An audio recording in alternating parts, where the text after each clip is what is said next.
and the students are the ones who get caught in the middle and get screwed in the whole deal. To the point that was raised earlier, where you don't see the private academies going to these sorts of things. They're sticking to what has always worked for them. The Catholic schools have stuck to what was taught in their schools. So when you have something good, there's no particular reason to throw it out. But the pressure is such that there's got to be a lot of money behind this, incentivizing people so that once they take over and they are dominant, they can set the market for whatever they want. If the teachers are taken out of the classrooms and computers replace them, which I believe Bill Gates has in mind, because my whole background is computers, I think that's what Gates is headed towards. Student-centered learning. Well, virtual classrooms. Try that with people who are coming in, like my students from Somalia, Eritrea, Ghana, the Caribbean, and they're coming here. It doesn't work. But he sells gazillions of computers. They continue to measure it, and it still is the teacher's fault. I think we have to protect the teachers who are teaching in the city of Worcester and in teaching in general.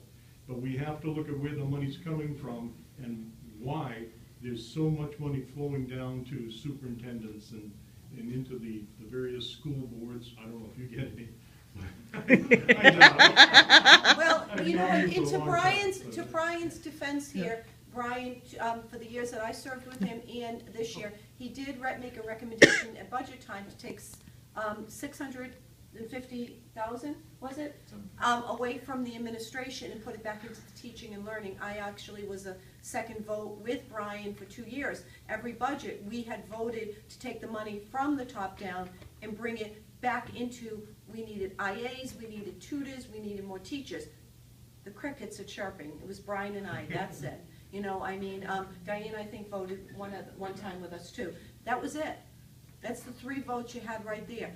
In last year, you had just yourself and Diane Plumshore, and the other 5 voted to put the money into the administration. So when you ask, this is why you have to send your emails now, because when budget season comes, you want to make sure that they're putting the money in the right place.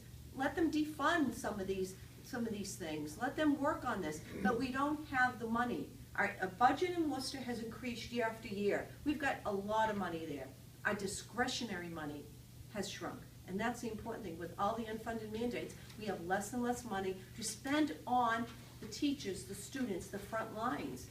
But we seem to have a lot of money to spend on the liaisons of Common Core and all these other, high-profile positions that people don't need any education to even do. So, I just wanted to come to his defense because he has, year after year, put his priorities exactly right where it should be in the front line. So he should be commended for that, and I am a big fan of Brian's. Yeah. Okay. Any more questions, Rob? You mentioned something about disciplinary action to a student if they choose not to take a test, or whatever you want to word it. They refuse to take the test. They walk in the class. I'm not taking it. You said that the school committee could potentially discipline that child. What would that entail? No, he didn't mention that, did he? I'm not aware right now of any discussion at all suggesting there would be disciplining for the children. Not even the administration saying confidentially this is what we're planning to do, and literally for nothing. That just tells me that at this point no one's planning any kind of discipline. I think they would see a backlash if they did that for a whole variety of reasons. Doing everybody, I see a lot of, my son's in 6th grade now, okay. And I actually talked to someone about this, and I made it clear to someone downtown, they don't need to do this test. As far as I'm concerned, the parents did fulfill their obligation last year, that counts. I didn't appreciate my child being used as a guinea pig. I used that word. And I hear now, just in this past week, all his friends in a circle are like, I want out. And it's like a little army of minions who almost sneak up on him, how to get out, Give him the forms, Rob. I said, I'm not going to get it. I can't do that. It was inappropriate, but I said, look, tell him to go to his website, what you mentioned, right now. But not one of them, regardless of nationality, someone mentioned the multicultural, it's a huge demographic, not one wants to take this test. But they're kind of afraid of getting in trouble at the same time. And I'm like, boy, what's going to happen when I walk in there and I'm at work or my back's turned? Is someone going to browbeat my kid?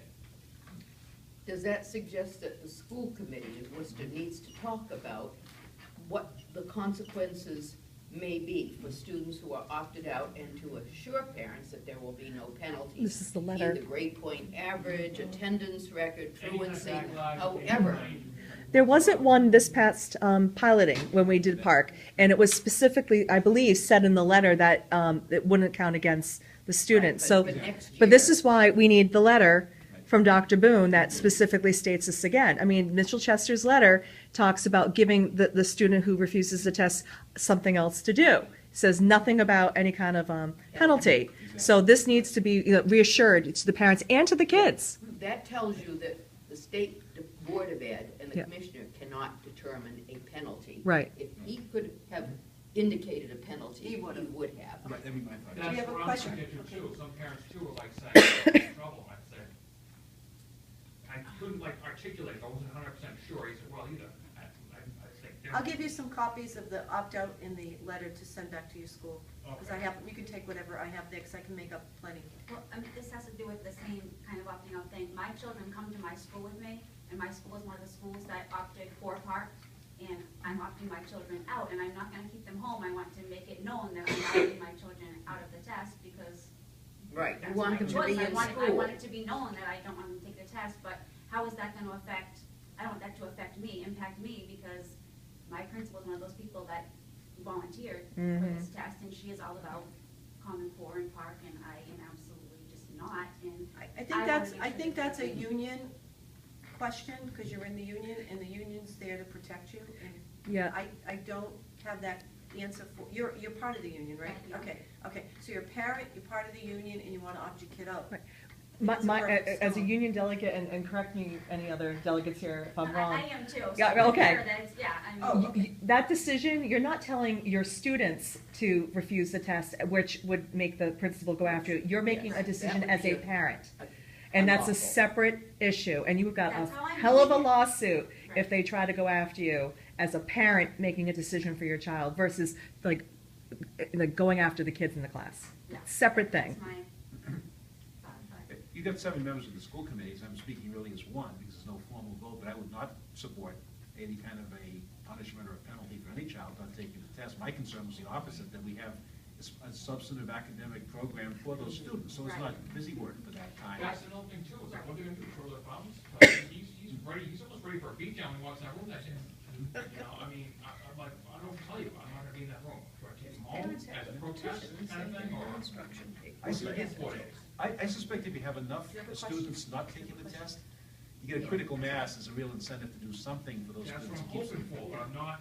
Okay, we got about 5 minutes, so let me get to is, Well, I'm just thinking, like, at the higher, I work in a high school, and my, I do work with an at-risk population, but my concern is right now, and I'm a parent, I have my daughter's in 3rd grade, she's petrified of this MCAS, never mind this, and we brought her here today, because we talk about this is part of what she needs to understand, and she's looking through and sees her name as one of the schools, you know, like, she's freaking out, you know, but, you know, my concern is, how is this gonna affect the dropout rate, because as, right now, I had kids dropping out 8th, 9th grade, I mean, and, you know, I feel like she's only at 3rd grade and she's already had that pressure of the MCAS, never mind the park that's gonna come along, that, you know, I'm just thinking in the future, we're gonna see kids dropping out at because a they're gonna be younger terrified age. to take the Because test. they're gonna, right, because they're gonna feel like, and what does that do to our society? So we're already struggling, right, with, you know, employment for kids, you know, and just lack of education, I mean, and where do these kids go? I mean, we got all this gang violence, I mean, these kids have nothing else to do, so all they're doing is creating havoc in our community, and then there's no money, so, I mean, I'm just, and I guess that goes back to what you were saying, like, just chaos, I'm just sitting here kind of frustrated, and my question is, what do we do? Like, how, you know, how do we as wanna parents, address as teachers, like, what, you know, what do we do? Kathy, you wanna address that? Yeah, I think, I've been at this a long time, like 31 years. And with all due respect. The Department of Education, when I started, was, Bill Weld asked the Department of Education, in order to fund them, he said, well, what exactly do you do? And I don't know if you were there during the Weld administration, I don't know. So the Department of Education, because they were not going to be funded, created the MCAS. And they said, okay, well, we're gonna create the high stakes test. It was required by MIRA. I know, but again, the State Department of Education, Bill Weld, and you can go look this up in history, said we we will not fund you, we will cut you out of the budget unless you come up with why you exist in this. No, there was an Education Reform Act that was passed by the legislature. That was what made MIRA camp. It was Tom Birmingham, Senate President, Mark Roosevelt, who was chair of the House Education Committee, and Weld, who was governor. They wrote MERA together, and that established the Education Reform Act in '93, and the department had to administer it. Right. And they appropriated money for it. Because he wasn't quite sure what the department was doing.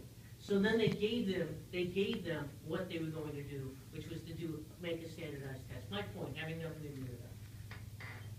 So we have the MCAS test, and it was supposed to be given, from my understanding, in 4, 8, That was the original legislation. The original yes. legislation.